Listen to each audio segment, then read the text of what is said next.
नमस्कार, मैं डॉक्टर राकेश पाठक। नरेंद्र मोदी सरकार में कैबिनेट मंत्री बने ज्योतिरादित्य सिंधिया के साथ सोशल मीडिया पर किसी ने हरकत कर दी।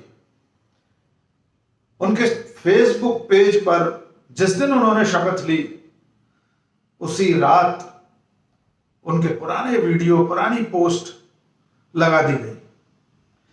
आपको याद होगा, नरेंद्र मोदी के खिलाफ कांग्रेस के नेताओं में सबसे ज्यादा मुखर अगर कोई था तो ज्योतिरादित्य सिंधिया थे। मार्च 2020 में दल बदल करने से पहले, कांग्रेस छोड़कर बीजेपी में जाने से पहले, नरेंद्र मोदी सरकार की रीति नीति की आलोचना, कामकाज की आलोचना हर मंच से, हर मौके पर ज्योतिरादित्य सिंधिया पुरजोर आवाज में करते थे, ओजस्वी भाषण देते थे। चाहे वो कांग्रेस के राष्ट्रीय अधिवेशन का अवसर हो या संसद में, सदन के भीतर खड़े होकर नरेंद्र मोदी को ललकारने का मौका, ज्योतिरादित्य सिंधिया सबसे आगे रहते थे। लेकिन दल बदल के बाद अब वे नरेंद्र मोदी की सरकार में कैबिनेट मंत्री हैं। तो हादसा आप समझ लीजिए क्या हुआ। 7 जुलाई को ज्योतिरादित्य सिंधिया ने नरेंद्र मोदी की कैबिनेट में शपथ ली। शाम को, रात होते ना होते, उनके फेसबुक पेज पर, जो कि ज्योतिरादित्य माधवराव सिंधिया नाम का फेसबुक पेज है जिसमें लाखों फॉलोअर हैं, उस पर अज्ञात हैकर्स ने उनके पुराने वीडियो, जिसमें वे नरेंद्र मोदी की खिल्ली उड़ा रहे हैं, उनकी आलोचना कर रहे हैं, उन्हें आंखें तरेर रहे हैं, वे पुराने वीडियो पोस्ट खुद ज्योतिरादित्य सिंधिया के पेज पर डाल दिए गए। रात होते होते बुरी तरह से ये वायरल हो गया सब कुछ। तब तक ज्योतिरादित्य सिंधिया की सोशल मीडिया टीम सक्रिय हुई। जब उसे यह मालूम हुआ कि उनके ही पेज पर पुराने उनके वीडियो और पोस्ट वायरल किए जा रहे हैं, तब सिंधिया की जो सोशल मीडिया टीम है, उसके जो इंचार्ज हैं और बाकी सारे लोगों ने मिलकर पेज को दोबारा रिकवर किया और वे पुराने उनके वीडियो और पोस्ट डिलीट किए गए। आखिर क्या कहा था ज्योतिरादित्य सिंधिया ने दल बदल से पहले? बहुत थोड़े थोड़े टुकड़ों में आप सुन लीजिए।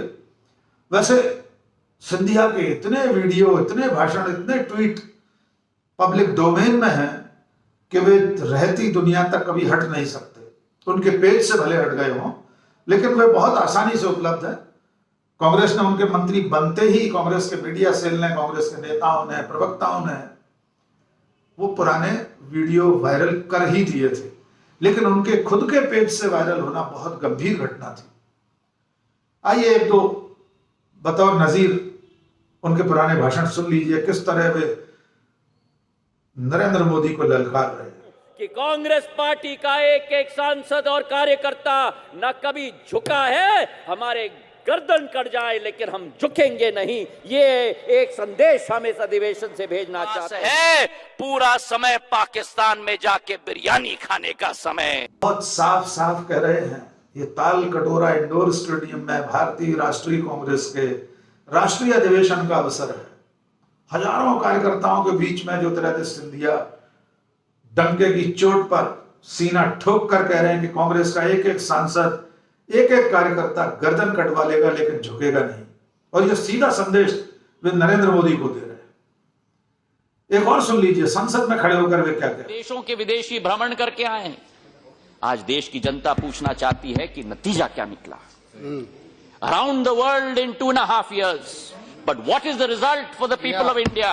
What is the result for the soil of India? 130 एकड़ का 4 किलोमीटर का पेरीमीटर वॉल है। तो मैं पूछना चाहता हूं कि आतंकवादी घुस कैसे पाए?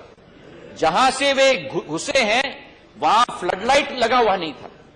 जहां से वे घुसे हैं वहां 300 मीटर के लिए सैनिक तादाद। जनरल फिलिप काम्पोस का रिपोर्ट भी आया है अध्यक्षा महोदय, जिस पर इस सरकार ने कोई कदम आज तक नहीं उठाया और दिन प्रतिदिन हमारे सैनिक इस देश के लिए शहादत देते जा रहे हैं। जिन्होंने वक्तव्य दिया था कि हम मुंह तोड़ जवाब लेंगे, आज ये लोग चुप्पी क्यों साधे हुए हैं? और देश के प्रधानमंत्री भी इस घटना में एक भी टिप्पणी नहीं, एक भी वक्तव्य प्रधानमंत्री के द्वारा नहीं। हम पूछना चाहते हैं ये कब तक ये चलता रहेगा? तो नरेंद्र मोदी के रक्षा संबंधी कामकाज, विदेश नीति, आर्थिक नीति, ऐसा एक भी विषय नहीं था सार्वजनिक जीवन का जिस पर ज्योतिरादित्य सिंधिया ने तंज नहीं कसे हो, नरेंद्र मोदी को कटघरे में नहीं खड़ा किया हो। चाहे वो चीन के राष्ट्रपति को साबरमती रिवर फ्रंट पर झूला झुलाने का मामला हो या पाकिस्तान जाकर बिरयानी खाने का, लेकिन आज ज्योतिरादित्य सिंधिया उन्हीं नरेंद्र मोदी के कैबिनेट की शोभा बढ़ा रहे हैं। तो जैसा कि मैंने बताया कि आधी रात बाद जब सिंधिया की सोशल मीडिया टीम को यह खबर हुई कि उनका पेज हैक कर लिया गया है, तब बड़ी मेहनत के बाद पूरी आईटी की उनकी टीम लगी और रात 2-2:30 बजे के बाद उसे रिकवर किया गया। इसके बाद ज्योतिरादित्य सिंधिया के एक सहयोगी, उनके पूर्व विधायक रमेश अग्रवाल, जो कांग्रेस से विधायक थे, अब उनके साथ हैं बीजेपी में ग्वालियर से, उन्होंने ग्वालियर में थाने में इसकी रिपोर्ट लिखाई है। उनकी सोशल मीडिया की पूरी टीम इस काम में लगी है कि किसी तरह से ये पता लगाया जाए कि किसने उनका पेज हैक किया था। यकीनन ये गलत है, ये एक तरह से अपराध है आईटी एक्ट में कि दूसरे के किसी के पेज को जाकर हैक करना, उस पर ऐसी कोई सामग्री डालना। यद्यपि वो सब सामग्री फर्जी नहीं है, वो सब सिंधिया के खुद के बोले हुए बोल हैं जो अब तक उनके साथ चिपके हुए हैं। लेकिन इस मौके पर बहुत साल पहले आई एक फिल्म मजबूर का गाना किशोर कुमार साहब की आवाज में था, उसे याद कर लेना समीचीन होगा। गाने के बोल थे कि आदमी जो कहता है, आदमी जो सुनता है, जिंदगी भर वो सदाएं पीछा करती हैं। आदमी जो देता है, आदमी जो लेता है, जिंदगी भर वो दुआएं पीछा करती हैं। तो ज्योतिरादित्य सिंधिया की अगली पूरी राजनीतिक पारी में उनके ये बयान, जो 2020 में दल बदल से पहले के हैं, हमेशा पीछा करते रहेंगे।